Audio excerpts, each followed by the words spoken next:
एक दूसरा बिगड़ैल बाप का बेटा है इस देश में, उसका नाम है सलमान खान। उसने बंबई में 20 लोगों को अपनी गाड़ियों के नीचे कुचलकर मार डाला है। छुट्टा सांड की तरह से वो इस देश में घूमता रहता है।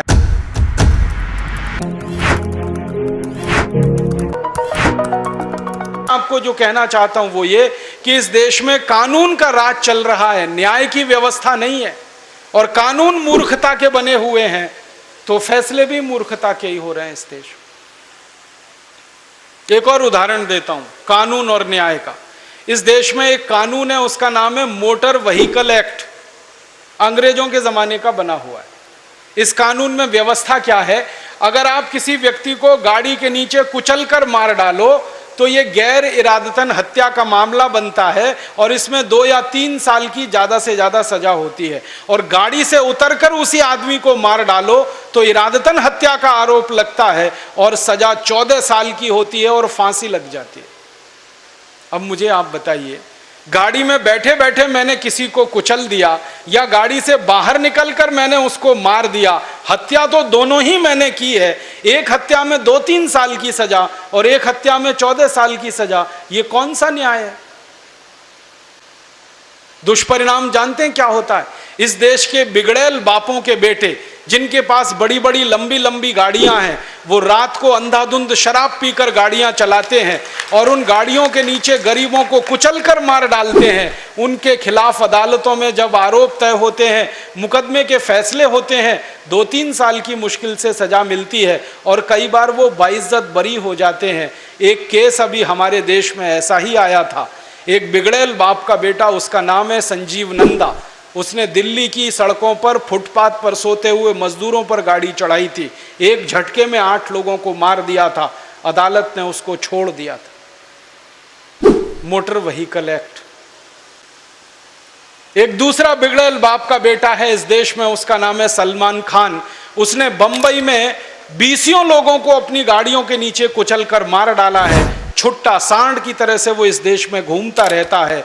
पुलिस उसका कुछ नहीं बिगाड़ सकती, न्याय व्यवस्था के मुंह पर वो तमाचा मारता है। कारण क्या? Motor vehicle act.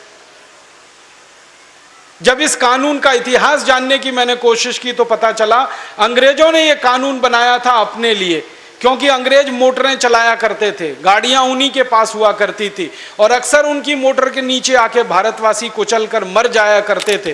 तो किसी अंग्रेज को फांसी ना लगे, उसके लिए इस कानून में व्यवस्था ऐसी की गई थी। वो अंग्रेजों के ज़माने की व्यवस्था आज भी चल रही है और काले अंग्रेजों के लिए फल और फूल रही है और हम भारतवासियों की छाती पर मूंग तल रहे हैं। ऐसी देश की व्यवस्था है। इसलिए मैं कहता हूं, देश आजाद हुआ कहां, स्वतंत्रता आई कहां? ऐसे मैं आपको सैकड़ों उदाहरण दे सकता हूं, क्योंकि अंग्रेजों के जमाने के बनाए हुए 34,735 कानून ऐसे के ऐसे ही चल रहे हैं। अंग्रेजों ने एक कानून बनाया सन 1860 में इस देश में। उस कानून का नाम रखा है इंडियन इनकम टैक्स एक्ट, आपकी आमदनी पर कर लेने का कानून। दुनिया के इतिहास में पहली बार भारत से यह शुरू हुआ, आमदनी पर कर लेने का कानून, इनकम पर टैक्स लेने का कानून। हिंदुस्तान के इतिहास में मैंने बहुत ढूंढा, कोई एक राजा ऐसा नहीं मिला जिसने कभी इनकम पर टैक्स लगाया।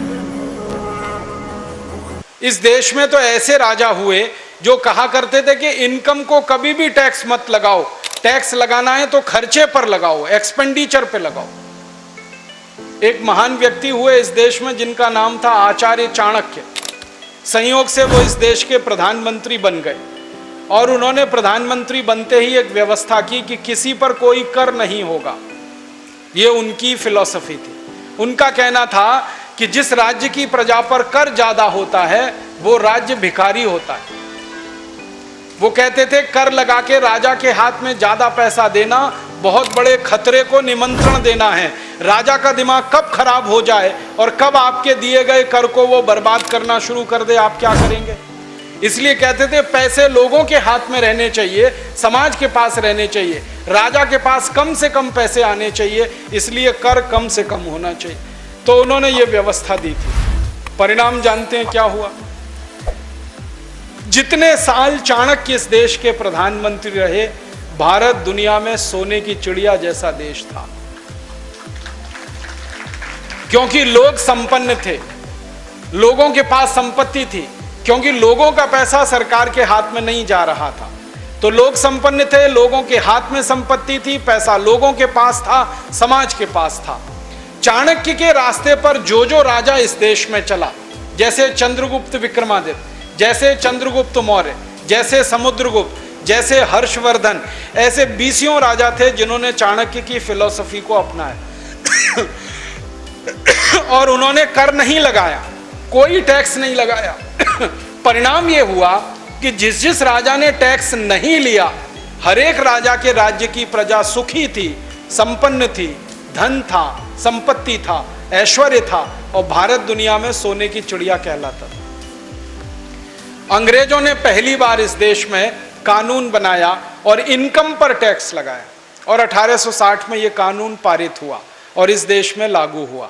जब यह कानून ब्रिटिश संसद ने पारित किया तो इस पर बहुत बहस हुई, और उस बहस के सारे दस्तावेज ब्रिटिश पार्लियामेंट से मैंने निकाले, और उनका जब अभ्यास किया तो चित्र कुछ और ही दिखाई दिया। अंग्रेजों ने ये कानून क्यों लगाया, क्या जरूरत थी इस कानून को लगाने की? पता ये चला कि 1860 से 3 साल पहले 1857 में क्रांति हुई थी इस देश में। उस क्रांति को हम आजादी का पहला संग्राम मानते हैं। अंग्रेज उसको सैनिक विद्रोह कहा करते थे, हम उसको आजादी का पहला संग्राम मानते थे। उस क्रांति में नाना साहब पेशवा, तात्या टोपे, झांसी रानी लक्ष्मीबाई, नाना फडणवीस, इन क्रांतिकारियों ने एक बड़ा समूह बनाया था, बहुत बड़ा संगठन तैयार किया था।